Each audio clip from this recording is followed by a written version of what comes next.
नमस्कार दोस्तों, कैसे हैं आप लोग। दोस्तों आज की इस वीडियो में हम बात करने वाले हैं कि Realme C11 मोबाइल में रिंगटोन को चेंज कैसे किया जाता है। जी हाँ दोस्तों, अगर आप अपने मोबाइल में किसी MP3 गाने को लगाना चाहते हैं रिंगटोन के रूप में तो MP3 गाना लगा सकते हैं। अगर आप मोबाइल की रिंगटोन लगाना चाहते हैं तो मोबाइल की रिंगटोन लगा सकते हो, बिल्कुल ही आसान तरीके से।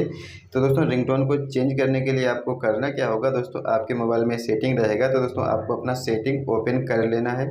सेटिंग ओपन करने के बाद आपको यहाँ पे एक ऑप्शन देखने को मिलेगा साउंड का। तो दोस्तों आपको साउंड के ऑप्शन पे क्लिक कर देना है। जैसे दोस्तों साउंड के ऑप्शन पे आप क्लिक कर दोगे तो आपके सामने इस तरह का इंटरफेस शो होगा। यहाँ पे स्क्रॉल डाउन करना है। स्क्रॉल डाउन करने के बाद आपको यहाँ से सिम सेलेक्ट कर लेना है, जिस सिम पे आपको रिंगटोन लगाना है। तो दोस्तों हम यहाँ से सिम 1 पे लगाएंगे तो सिम 1 सेलेक्ट करेंगे। अगर सिम 2 पे लगाएंगे तो सिम 2 सेलेक्ट करेंगे। तो दोस्तों यहाँ से हम सिम 2 को सिलेक्ट कर लेते हैं। सिलेक्ट करने के बाद दोस्तों आपके यहाँ मोबाइल में जितनी भी रिंगटोन रहेंगी सारी की सारी यहाँ पे आ जाएंगी।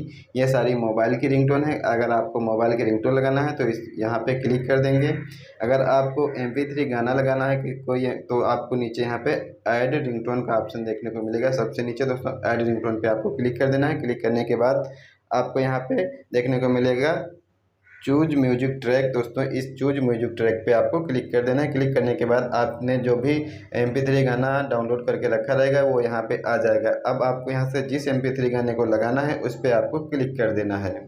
तो दोस्तों उदाहरण के लिए हम यहाँ से एक गाना ले लेते हैं, ये वाला। इस पर क्लिक किया और राइट साइड पे नीचे हमको ओके दिख रहा है। दोस्तों यहाँ से ओके कर देंगे। जैसे ही दोस्तों यहाँ पे आप ओके कर दोगे तो आपके मोबाइल में ये वाला MP3 गाना लग जाएगा। तो दोस्तों इस तरह से आप Realme C11 में मोबाइल में रिंगटोन को चेंज कर सकते हो, बिल्कुल ही आसान तरीके से। दोस्तों वीडियो पसंद आए तो प्लीज़ वीडियो को लाइक और चैनल को सब्सक्राइब जरूर करें, क्योंकि दोस्तों मैं ऐसे ही वीडियो रोजाना लाता रहता हूँ।